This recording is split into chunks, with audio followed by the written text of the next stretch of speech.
স্বাগত বন্ধুরা। এখন শীতকাল, আর শীতের সকাল কিংবা সন্ধ্যায় গরম কফির কাপে চুমুক দেয় না এমন মানুষ খুঁজে পাওয়া দুষ্কর। রূপচর্চাতেও এখন আবার কফির বেশ দাপট, তাই অনেকটা পরিমাণে কফি কিনে ফেলেছেন। এখন সমস্যা হলো, এই পরিমাণ কফি সবটা তো শিশির মধ্যে ঢেলে রাখার মতো বড় আকারের শিশিরও অভাব। আবার প্যাকেটের মুখ কেটে ফেলার পর তা পুনরায় সিল করার উপযুক্ত উপায়ও জানা নেই। সেক্ষেত্রে কফির স্বাদ বা গন্ধ নষ্ট হয়ে যেতেই পারে। অনেকেই বলে থাকেন রেখে দেওয়া পুরনো কফি খেলে নাকি পেটের সমস্যা হয়। অনেক দিন ধরে গুঁড়ো কফি ফেলে রাখলে সাধারণত জমাট বেঁধে যায়, কফির সুন্দর গন্ধও নষ্ট হতে পারে তাতে। অনেকেই বলেন সঠিকভাবে সংরক্ষণ না করলে কফির স্বাদ পাল্টে যেতে পারে। তবে অন্যান্য পচনশীল খাবারের মতো কফির কিন্তু নির্দিষ্ট কোনো মেয়াদ হয় না। সঠিকভাবে সংরক্ষণ করতে জানলে কফি গুঁড়ো বছরের পর বছর একই রকমভাবে ভালো থাকতে পারে।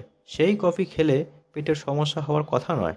তবে কফির স্বাদ এবং গন্ধ যাতে নষ্ট না হয় তার জন্য সঠিকভাবে সংরক্ষণ করা একান্ত প্রয়োজন।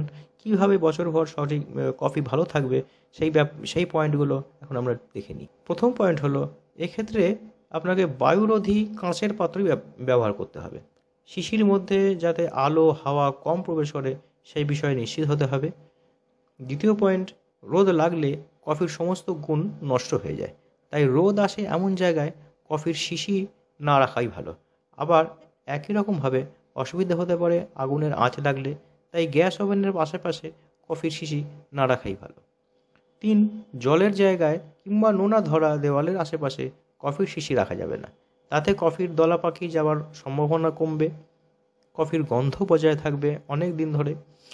এছাড়া কফির গন্ধ বজায় রাখতে অনেকেই আবার ফ্রিজের মধ্যে কফির শিশি রেখে দেন। ফ্রিজ থেকে বার করার কিছুক্ষণের মধ্যেই শিশির গা থেকে জল বেরোতে শুরু করে, সেক্ষেত্রেও কফি জমাট বেঁধে যেতে পারে। 4, চড়া গন্ধ কোনো খাবার কিংবা মশলার সঙ্গে যদি কফি রাখেন তাহলে অচিরেই কফির গন্ধ নষ্ট হতে পারে।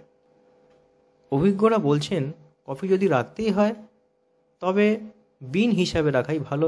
প্রয়োজন অনুযায়ী পরিমাণ মতো কফির বিন নিয়ে তা গুঁড়ো করে নিলেই হবে, তাতে স্বাদ গন্ধ দুই বজায় থাকবে। আশা করি আমি ব্যাপারটা আপনাদের কাছে পরিষ্কার করতে পেরেছি। আজ তবে এই পর্যন্তই বন্ধু, পরে আবার কথা হবে অন্য কোনো বিষয় নিয়ে। ততক্ষণ সাবধানে থাকুন, ভালো থাকুন, সুস্থ থাকুন। ও আমার চ্যানেলটিকে যদি ভালো লাগে তবে লাইক শেয়ার কমেন্টস ও সাবস্ক্রাইব করতে ভুলবেন না। ধন্যবাদ।